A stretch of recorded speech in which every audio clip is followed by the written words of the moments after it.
in your Bibles there is where we're going to begin. And as we get ready to start this little session this morning on David, I would just kind of want to ask, start with this question: are you a good follower? We like to think so. Okay. Yeah, it's just kind of a general question, but and that goes in a lot of different ways. You can take that a lot of different ways. I know that's kind of a big open-ended question. Are you a good follower of Jesus? Are you a good follower of those that lead you? I mean, you put a lot of other things onto that, right? But I think most of us probably have had the unfortunate experience of working for an employer or a boss or a supervisor who is a poor leader. Anybody? Anybody ever fall into that category, right? Lots of managers, not very many leaders. What's that? Lots of managers, not very many leaders. Oh. Exactly. Okay. Yeah, and they can be, a lot of things can contribute to a person not being good at that, you know what I mean, in that role. And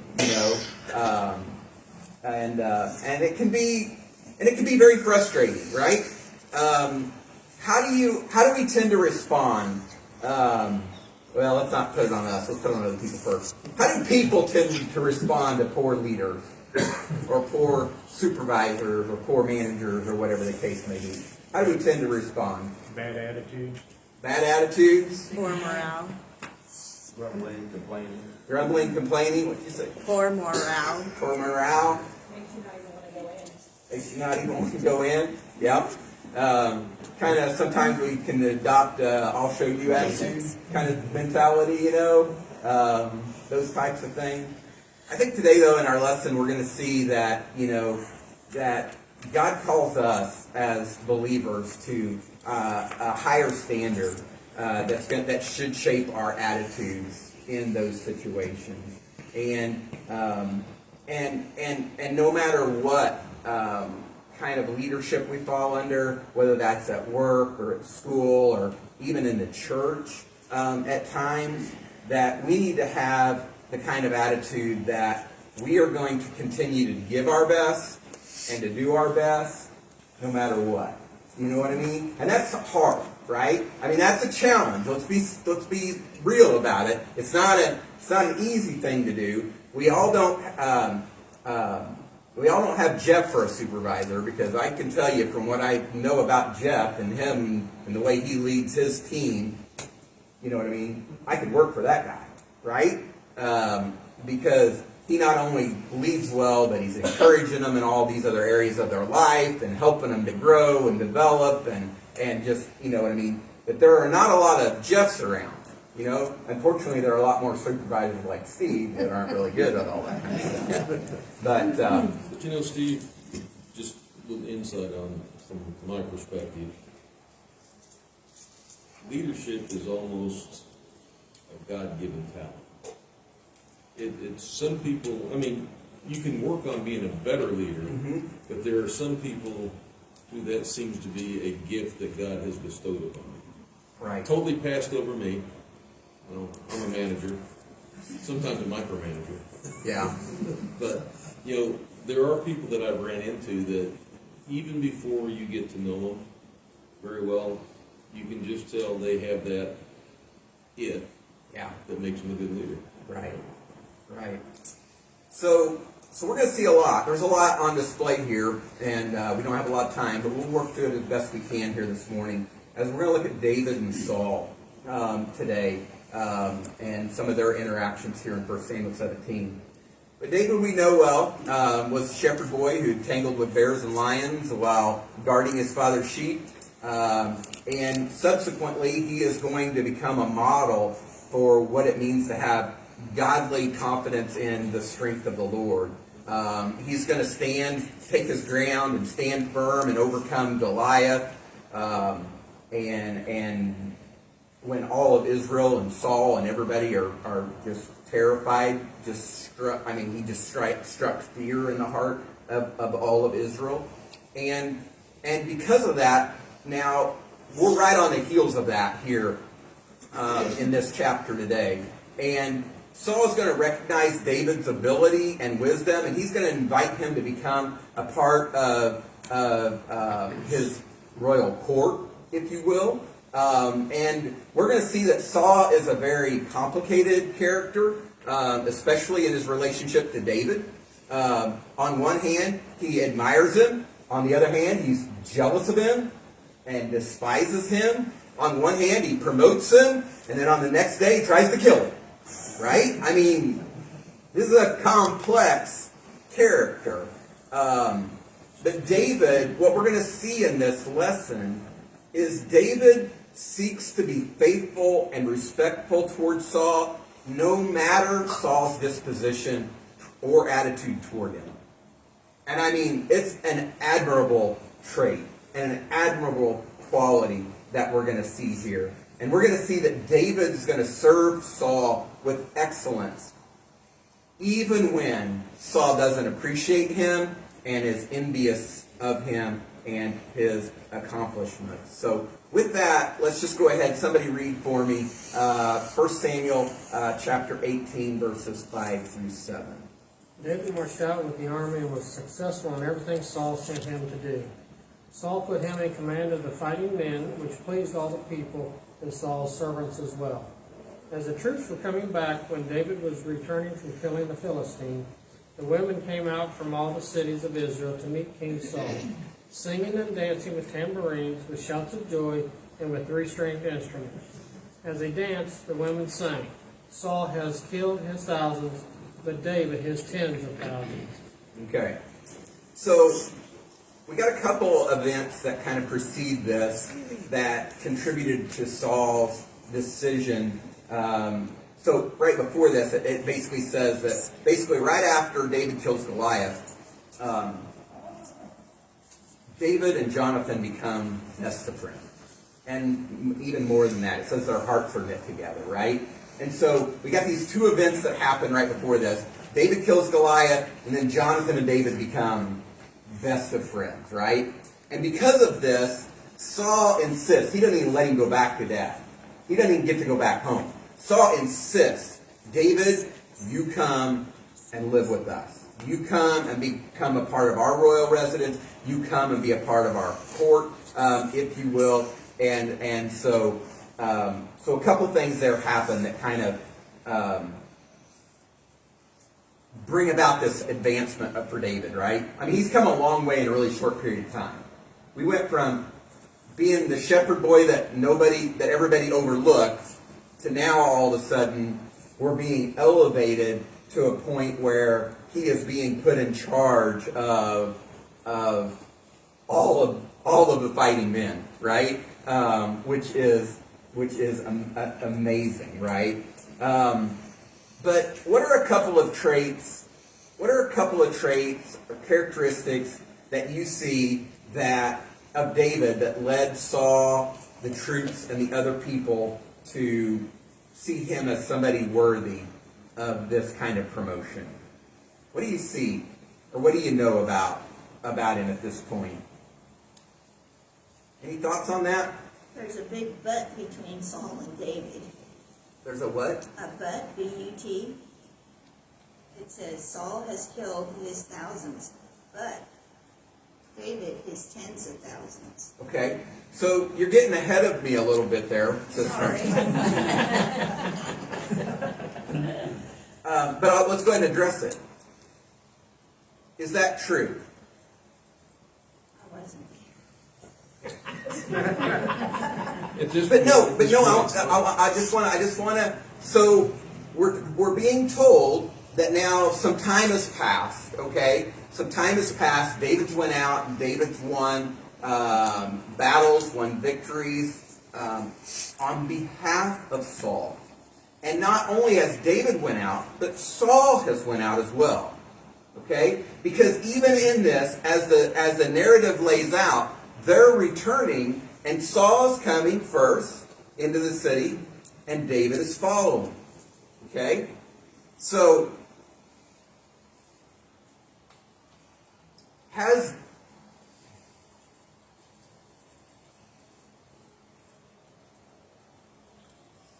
my question is, I don't think that's really accurate.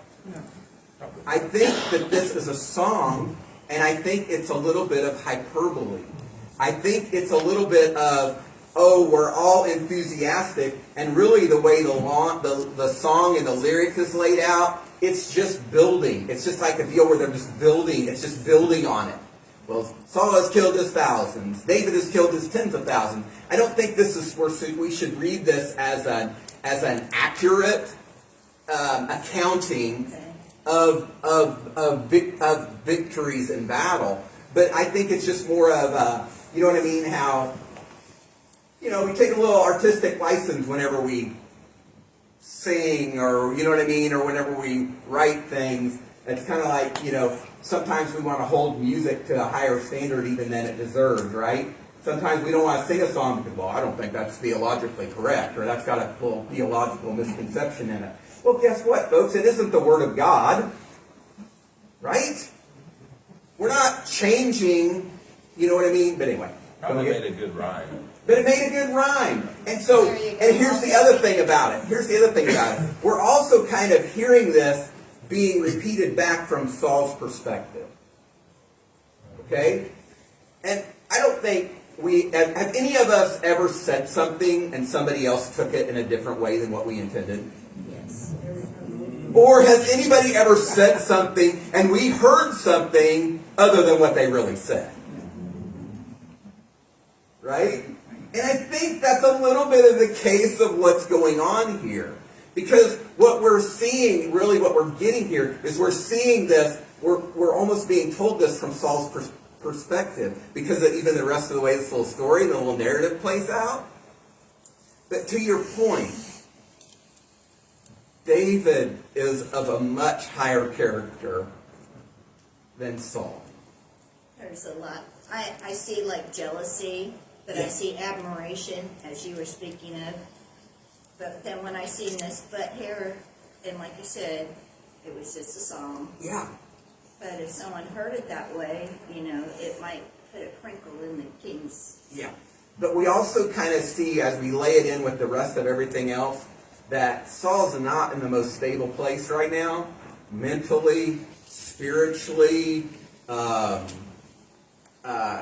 and well, let's just cut right to something else. What's led up to this? What's really going on here? Why is Saul all of a sudden losing his mind about this? Because he's turned away from God. He's lost God's favor. Right. And he knows it. Yes. He knows it. It's a few chapters earlier that he gets impatient, refuses to wait on Samuel, and he offers sacrifices that were only supposed to be offered by the priests. Right? And what happens on that day? What does Samuel say? What happens whenever Samuel gets there? It tells him that the kingship will be pulled away from him. Right. What is his... Yeah. Samuel's told Saul already that the kingdom is going to be ripped away from you, right? Saul reaches out, takes hold of his garment, tears it you know what I mean? And Samuel turns around and he tells him, the kingdom isn't yours anymore. God's already picked somebody else. And Saul doesn't know it, right? But David has already been anointed. Okay? David's already been anointed by Samuel in secret. Nobody else knows it. Saul doesn't know it. But this is what's happening. This is what's happening behind the scenes. And so, even as he's hearing this, you know what I mean? There's all this insecurity, right? He knows his time is up. He knows his time is limited. And all of a sudden, so he's torn between this admiration for this young, awesome young man who's doing incredible things and envy. You know, wanting to elevate him, but yet still being jealous of him. All of that type of thing. And even in the song, we focus on the number, but they still mention Saul first. You know what I mean? He actually gets the position of honor. Well, but realistically, who actually did the killing? I Well- mean, in a battle, you've got the men that you're leading. Right. So Saul's overreacting. He's totally overreacting. He's totally overreacting to, and it's because of all this other stuff, though. He's got good reason to be overreacting, and we're going to find out even more later what's going on. Okay, but at the heart of it all, Saul is just plagued by insecurity at this point in his life. And he's deeply offended by what he hears. Okay? Whether it was intended or not, whether it was really inaccurate, you know what I mean? Whatever that may be, he's insecure and he's offended by it, and he takes it to heart. More salt to the wound. Yes, absolutely. Absolutely. And at the same time, he loves this relationship that he sees with David and Jonathan. You know what I mean? I mean, there's just all these things, all these mixed emotions that are going on here in this story. But I kind of want to just really quick just bring it back to us a little bit and some of the things that we deal with. Think again about, are you a good follower? Are you able to work under the direction of others? You know, where do you need to make improvements so that you don't become resentful or envious of those that you lead, or those that are leading you, or those that supervise you in your work or in your ministry? These are things that I think we all can relate to. I think these are things that we all can that we all deal with. Dealt with a little thing like that in my own work this week, where, you know, I'm supposed to be managing, I'm supposed to be supervising, and the guys that are over me are wanting to question me. You know what I mean? And it's okay, I deserve to be questioned about a lot of things, but the thing that they got hung up on this week really Put a burr under your saddle. put a burr under my saddle. Because the thing we got hung up about this week was the truck that I wanted to deliver. Because it's a big one. It's a 102,000-pound GVW truck with 2 steer axles on the front of it. And they're like, oh, you're sure you want to deliver that? You know what? I don't know a whole lot about this. I'm still growing. But guess what? I know how to move equipment. And they're like, well, this is like a this is $750,000 truck. I'm like, so what? Gotta get there. Customer wants it. I thought we were in the business of moving everything else F wanted to move. You know, and so it's just one of those things. And even after I said, I'm going to move it.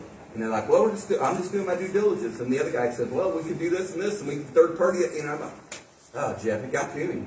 and it affected me.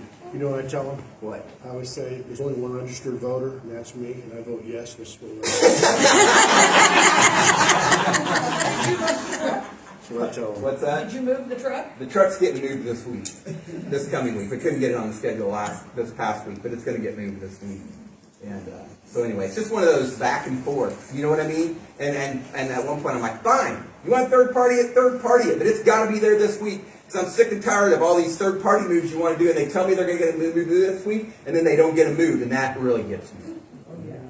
That bothers me. Go You're ahead. telling this customer, you're gonna get it on this day, and the third party people don't show up, and your Yeah. customer make you look bad. Makes me look bad on 2 ends. Go ahead, Lynn. So I'd like to apply the word to ourselves, and I couldn't help but think of Cain and Abel, Genesis 4, 6, and 7, and I will read that, because I think it's timely right now, when the Lord speaks to Cain. Anyway, Genesis 4, 6, and 7, and the Lord said to Cain, why are you angry? All right, let me start here. Then the Lord said, why are you angry? And why is your countenance fallen? If you do well, will not your countenance be lifted up? And if you do not do well, sin is crouching at the door, and its desire is for you, but you must master it. And I saw Saul not mastering his countenance. Right. And I see us as the same. We have the same problem, Same challenge. right? Yeah, absolutely. Absolutely. It really So- reminds me, when I was working, see, I took care of this problem by retiring. When I was working, and my immediate supervisor told me that the side and says you can't look at the upper management people like you think David is. I can't control my facial expressions. Yeah. Yeah, I think I just want to wrap this up though so we can move on to the next parts and because there's more to get into here. But, you know, the thing that I had to question because, you know, it affected me, you know what I mean? It affected my attitude. It didn't really affect my performance at my work, but it really affected my attitude. And the question I had to ask myself, and this is a good timely lesson to be having to, you know, because I carry this with me in my backpack every day to work, so if I get any little bit of free time or whatever, I'll take a little moment and look at it. And so I'm doing this lesson while this is all going on. I'm like, thanks, God. It's wonderful. But, you know, I ask myself, what motivates me to do my best? Am I motivated because I want them to want their approval? Do I want them to recognize what I'm doing? Or do I really seek higher approval? You know, should I do my best because we're all going to have those kinds of upper management, supervisor people. We all fail, right? We all mess up. And but what motivates you to do your best? And we should all strive to be faithful and wise, you know, followers. And I think we all should have the attitude that David has through all this, because David just keeps putting his best out there, right? Even when it's unappreciated and even when it's unrecognized, he just keeps putting it out there. So somebody go ahead and read for me verses 8 through 11, and we're going to see this thing kind of only gets worse from here. Saul was furious and resented this song. They credited tens of thousands to David, he complained, but they only credited me with thousands. What more can he have but the kingdom? So Saul watched David jealously from that day forward. The next day an evil spirit sent from God came powerfully on Saul, and he began to rage inside the palace. David was plain aware, as usual, that Saul was holding a spear, and he threw it, thinking, I'll pound David to the wall. But David got away from him twice. Okay. All right. So I think we've kind of already answered this question, but what does Saul fear about David? He's going to take the kingdom. He's going to take the kingdom, right? He's going to be king. He's going to be the new king. I think Saul already sees it. I think Saul already knows it, and that's not an easy. That's not an easy thing. And then the next thing is what kind of attitudes are dominating Saul's thinking and actions at this point in time? Jealousy. Envy. Yep. What else? Anger. Huh? Anger. Anger. Yes. Yes. You don't put a spear at somebody you're not angry. Yeah, no doubt, right? This is like, you know, you've gotten so mad that you've just completely lost control. You know what I mean? For sure. Yep. And we already talked about kind of where this all started and all this type of thing, right? But there is something in the middle of that that's kind of a little bit disturbing. What's disturbing in the middle of all that? Threw it at him twice. David stuck around. Oh, that's not that's weird. That's weird. That's devotion is what that is. But that's not what I'm thinking about that's disturbing. It's just God sent a harmful Right? This is kind of tough. God sent an evil spirit to, what does it say?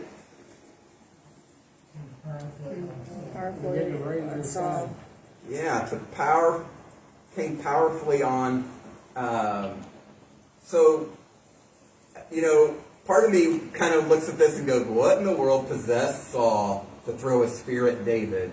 And then possessed might be the key word there. Right?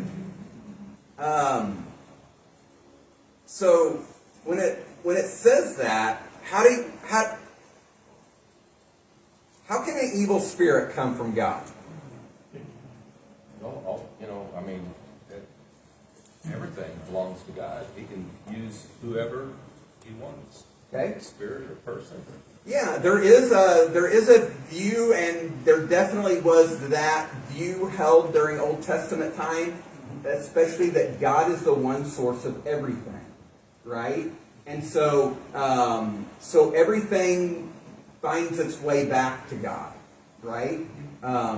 We also can kind of apply this to other places where we see where God brought about judgment by foreign enemies, foreign armies that were not good, right? But God allowed those kind of things, you know what I mean, to happen. Those types of things. Still happens today. We have Joe Biden as president. Okay, moving on. Boy, that's a whole different ballgame there. I'm sorry. Steve, I kind of take a different approach to this. One of the things that I think we should look at when we're reading this is the fact that at first we could have said that the Spirit of God was upon him, upon Saul. The Spirit of God has now been removed from him, so that which is coming out of Saul at this time is that which was born in him from his own behaviors. A lot of times we can look at James chapter 1, verses 13 through 15 to kind of understand what's taking place in Saul right now. That what is growing in him is that, he's doing it. He's growing in it, so I kind of look at it in that manner as well. Yeah. Yeah, I think that there is very much also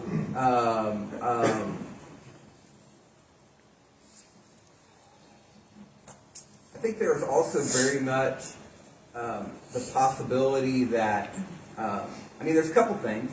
There's a couple things that God may have been trying to use this in a way as a redemptive measure for Saul, or it may have been a judgment. There's both things are possible, and maybe both active at the same time. I'm trying to bring about redemption for you here, but at the same time, if you're not going to follow, this is going to lead you down a path. Reminds you of Job. Exactly. He's being tested. He's failing. Yeah. But remember though that God is completely righteous. Okay. God is completely righteous. He hates evil. He never does anything unjust. And yet we do see in Job and other places that he will use unclean spirits. He will use demons if he has to accomplish his purposes and his good purposes, I should say, along that. Okay. And then there is also the secondary possibility or cause here that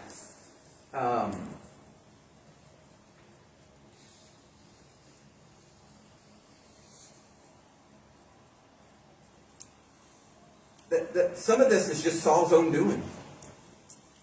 He's been disobedient, and he's persisted in this disobedience, and he's persisted to push God back. You know what I mean? And as he's removed himself, as he's distanced himself from God, it opens you up to these types of things.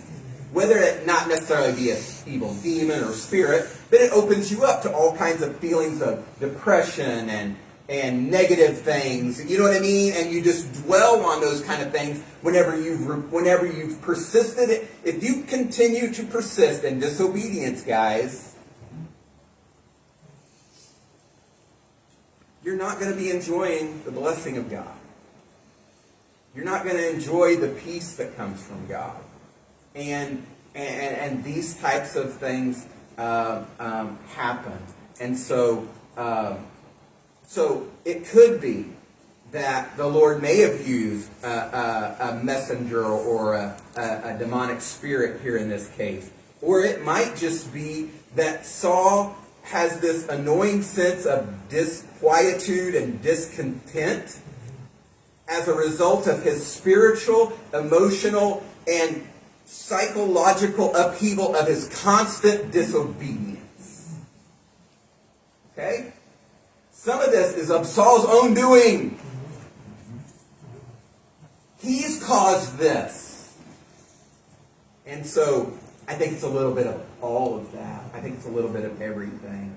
And so really, Saul's mental and spiritual state at this point prevents him from having a full appreciation of all that David was doing that benefited Saul and Israel. And, so let's kind of come back to ourselves just for a second.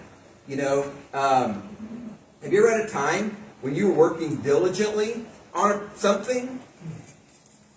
Whether that's at work or at church or in some other setting, and you didn't get the credit, you didn't get acknowledged, or that maybe even people fought against you, even as you're doing what God wants you to do, or, so how do you deal with that? How do you work through that without becoming bitter or retaliating in kind? I mean, seriously, just stop and think. What would you have done if you were David at this point? You've done everything you can for this man. You actually love him. I mean, he's totally devoted to him. And now Saul's tried to throw a spear at you twice. What would you have done if you were David? Before I carried the guitar in there, I'd make sure there were no spears in the room. Yeah, as his armor bearer, I'd make sure there was nothing laying around him. No sharp objects. Nothing left in his reach that's a sharp object. Because David was his armor bearer at this point in time. But what would you have done? Can I tell you what I've done? I'm out. Right? Yeah, I mean, you went one too far. I mean, you just crossed the line. We would have just checked out at this point, right? I always had a 3-strike rule.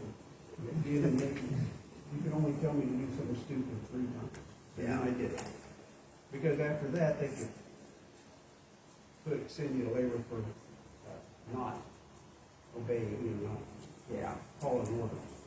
So, the third time you tell me to do something stupid, so it wasn't really checking up. Yeah, but so how does David work through this? How does he stay? How does he remain loyal? How does he take the opposite approach of what we just said we would all probably do? God's with him.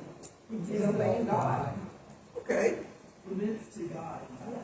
He limits to God about all his life. I mean, everything is moving. Okay. So he stays close to God through it all. He looks to God for help. He looks to God for his encouragement. He looks to God for his sense of approval, not from Saul. Right? I think that's part of it. I think we see that in a lot of those laments, right? That happen. And also, I think that there's also a possibility. I think that David recognizes a little bit of what's going on. I think David sees the envy. I think David sees the jealousy. David sees the suspicion, right? And he knows that he can't control it. He can't control the thoughts. He can't control the attitude of Saul. But what can he control? Himself. He can control his own attitude. He can control his own intentions. And he's basically determining to do his best no matter what. Right? And I think that's something that we all could do in similar situations. Something that I kind of had to determine to do. And unfortunately, it took me until about last night. You know what I mean?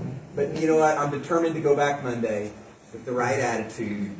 And I'm determined to just press forward and not worry about it. You know what I mean? And I'm not going to become resentful. And you know what? Probably part of it is there's a little bit of envy and resentment coming back the other way, because that happens when you do well. Yeah. And believe it or not, people say they want you to do well, but they don't always want you to do well. But sometimes it works in your favor, because when they came up and told Jim one time, we need you to do this, and he looked at him and said, Are you really sure you want me to do that? Yeah. Yes, we are. And one of the supervisors worked with him for a long time, came up and said, stop. Ask him why he doesn't think you need to do this. Yeah. Yeah. So I want to just go ahead and jump to this next question then. So it's easy to apply this to Altec. It's easy to apply this to Forum. It's easy to apply this to a lot of other places that I've worked. It's hard to apply this to the church. I've worked for churches. My wife still works for church. Dad works for church, right? Anybody else I'm missing? Guys work for churches, right?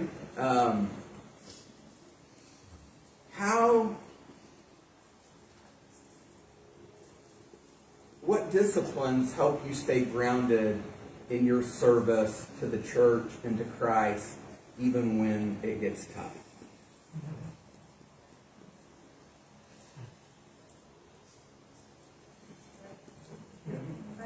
Pray.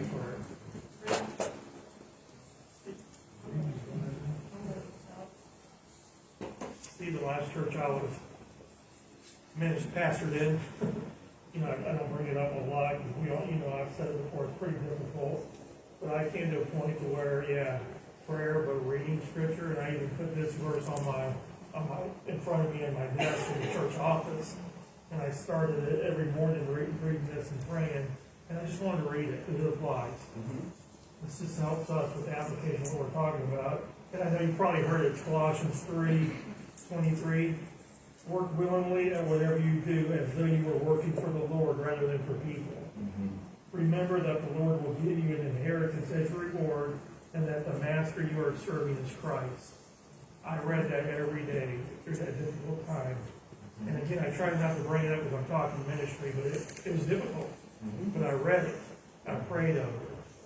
One day, yes, I did have to resign, but I did remember, and I was reminded continuously that everything I did and went through was for God and Him alone. And it was fine.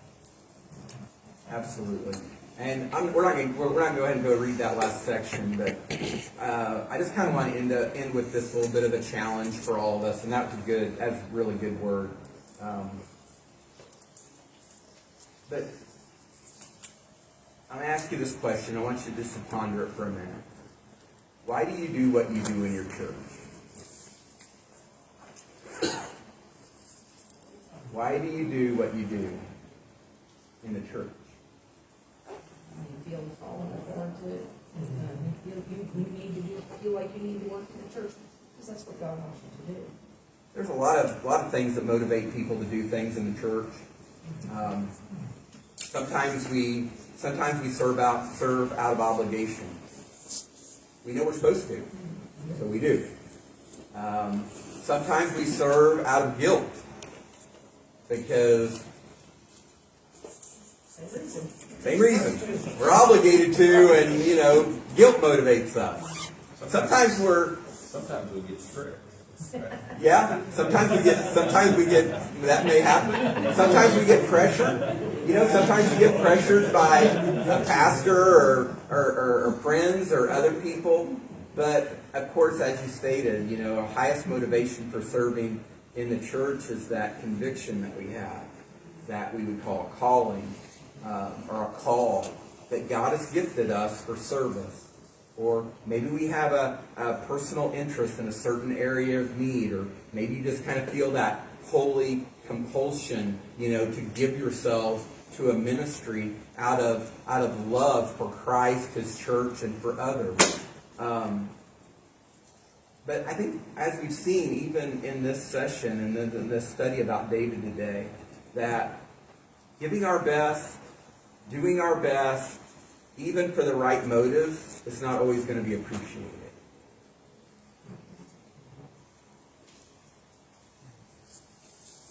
You may lose support from others because they're jealous or they're envious, even of the success that you're having. Right? And you may not be having any attempts to flaunt those accomplishments or have no desire to do so or whatever. But it happens.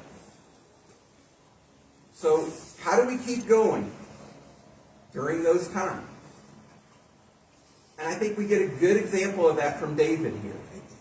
How do you keep pressing forward and doing the right and keep moving forward and serving well? And I think it just simply comes down to, we got to go back to remembering why we're doing what we're doing. It's not about us as individuals. It's not about others who support us. It's not about others who don't support us. It's because this is our reasonable service unto the Lord, who has called us out and set us in a place where we may bring him glory. It's just that simple. So we should serve with excellence, even when the work is not appreciated by others, and unfortunately that happens way too much. Because we're not serving others. We are serving others, but ultimately we're serving the Lord. In the type of work that I do, I do find this a lot by caring for other people and taking care of others. And I find myself taking a step back and thinking, I'm not, I'm being the hands and feet of the Lord and taking care of these elderly, and knowing that my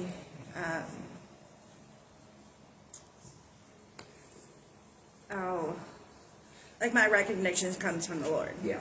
And I'm not doing it for recognition from anybody else. I'm doing it because this is what the Lord has told me to do. Yeah, absolutely. Absolutely. So, so just be encouraged today, as you look at this. You may have a bad boss, but I don't think your boss has thrown spirit at you lately. Right? I mean, I hope not. Anyway, and if they have, you probably ought to look for other work. But Don't do it twice, right? but we may not have physical spears thrown at us, but we do get other kinds of barbs and jabs, and you know what I mean, opposition. You know what I mean, questioning. Just remember. Through it all, do it all as though you're doing it unto the Lord, as Jim shared there earlier, and look to. And the other thing is you don't always know what's going on in that person's life. My bosses that I were just talking about, they're in North Carolina. I never see him. I don't talk to him much. I don't know what was going on in his life that day. You know what I mean? Maybe something was going on that I don't know about that caused him. You know what I mean? And so.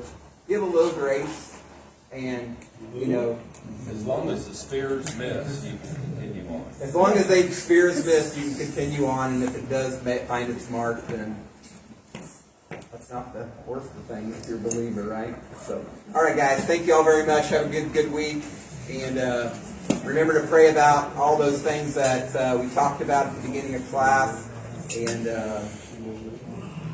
just keep loving one another well. Keep it.